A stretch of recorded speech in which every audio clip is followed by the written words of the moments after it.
grocery, guys.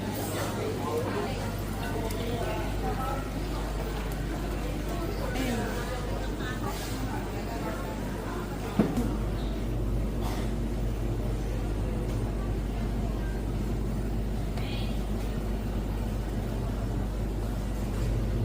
Tingnan niyo ang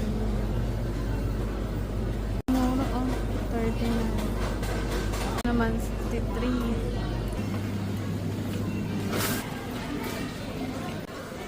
Ito meron sila. Ito yung tuyo na ginagamit namin.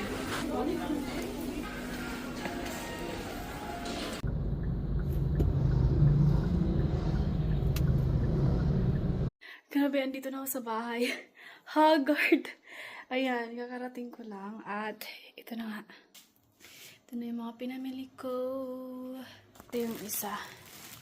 Grabe, sobrang gutom na ako. Dahil hindi pa nga ako nag-breakfast at hindi pa ako nag-lunch.